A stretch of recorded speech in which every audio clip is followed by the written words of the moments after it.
জোরে সোরে চলছে তাণ্ডব সিনেমার শুটিং। ডে নাইট এক করে, দিন রাত এক করে মেগাস্টার শাকিব খান এবং ডিরেক্টর রায়হান রাফি মিলে চেষ্টা করছে একটি বড় ধরনের ধামাকা দেওয়ার জন্য।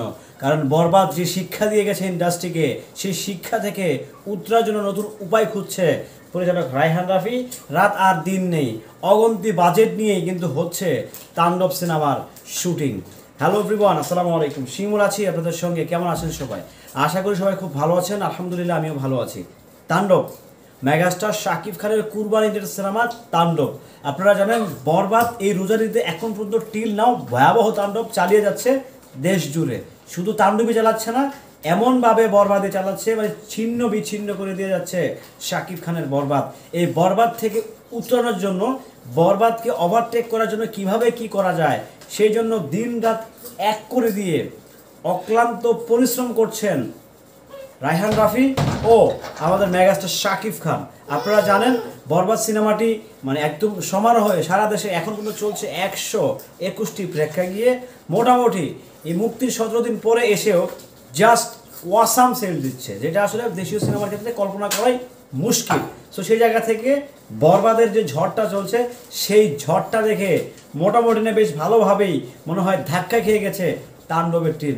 যে হায় রে হায়, বরবাদ এটা কী করে দিল, এখান থেকে আমরা কিভাবে উতরানোর জন্য তারা উপায় খুঁজছেন। আপনারা জানেন না হয়তো বা, দিন রাত এক করে দিয়ে শুটিং করছে শাকিব খান। শুধু শাকিব খানই নয়, তাণ্ডব সিনেমায় যারা আর্টিস্ট হিসেবে নিয়োগ হয়েছেন কিংবা যাদেরকে চুক্তিবদ্ধ করা হয়েছে, তাদেরকে সমানভাবে পিষে ফেলছে পরিচালক রায়হান রাফি, পিষে ফেলছে। তাদেরকে কুরবানিতে আসতেই হবে।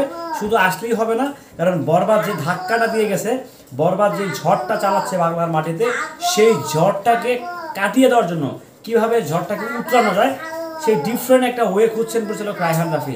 আপনারা জানেন মেগাস্টার শাকিব খানের তাণ্ডব হিসেবে পূর্ব নির্ধারিত ঘোষণার সিনেমা, যেটা হচ্ছে আসন্ন কুরবানিতে রিলিজ পেতে যাচ্ছে। সেই সিনেমাটির শুটিং চলছে বাংলাদেশের আনাচে কানাচে, এক্সপেন্সিভ জায়গায় কিন্তু এই সিনেমাটির শুটিং চলছে, একদম গোপনে নীরবে। বাট যেটা মনে হচ্ছে ভয়াবহভাবে কিন্তু শুটিংটা শুরু হয়েছে। কোনো কম্প্রোমাইজ ছাড়াই শুটিং করছে মেগাস্টার শাকিব খান। কোনো প্রকার দ্বিধাদ্বন্দ্ব ছাড়াই কিন্তু তাণ্ডব টিম একচেটিয়া শুটিং করে যাচ্ছে। তবে আমার কাছে মনে হচ্ছে বারবার বরবাদের প্রসঙ্গ চলে আসে। বরবাদ একটা শিক্ষা দিয়ে গেছে ইন্ডাস্ট্রিকে, কারণ বরবাদ বুঝিয়ে দিয়েছে, কিংবা বরবাদের প্রডিউসার জানিয়ে দিয়েছে যে ভাই সিনেমা বানাই দিলে এরকম বানা, না বানাই দিলে ভাই দর্শকরা ধোকা দিস না।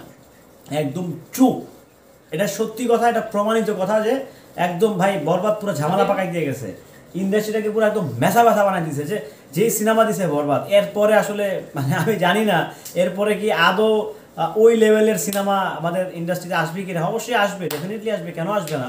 কারণ বরবাদের প্রডিউসার আমাদের শাহরিন আপাস যতদিন থাকবে, ওনার তো খুব দীর্ঘমেয়াদী পরিকল্পনা আছে সিনেমা নিয়ে। মানে শাকিব খানকে নিয়েও কাজ করবেন, শাকিব খানের বাইরেও কাজ করবেন, উনি যাকে নিয়েই কাজ করবেন। আমি আজকে আমার এই ভিডিওতে 3 মিনিট 19 সেকেন্ডের মাথায় এসে বলছি, সুমি আপা যাকে নিয়েই কাজ করুক না কেন, আমি তার সাথে আছি, সিরিয়াসলি বলছি। কারণ একজন গুণী প্রডিউসার, একজন প্রফেশনাল প্রডিউসার। আমাদের ইন্ডাস্ট্রিতে কিন্তু প্রফেশনাল প্রডিউসার নাই, আসছে বংচং করে চলে যাচ্ছে আর সিনেমা বানাচ্ছে না। কীভাবে বানাবে? কারণ তার টার্গেট থাকে কারো টাকা সাদা বানানো, যাকে এটা না বলে আবার বললে চাইতে থাকবে না। সো এটাই হচ্ছে মেইন ব্যাপার। বাট আমাদের যিনি বরবাদ সিনেমার যিনি প্রডিউসার আছেন শাহরিন আপা, উনি চেষ্টা করছেন যে নিয়ম মাফিক কাজ করার জন্য। শাকিব খানকে নিয়েও করবেন, এমনকি চলচ্চিত্রে যতগুলো আর্টিস্ট আছেন, নায়ক নায়িকা আছেন, সবাইকে নিয়ে উনি কাজ করার ইচ্ছা পোষণ করেছেন।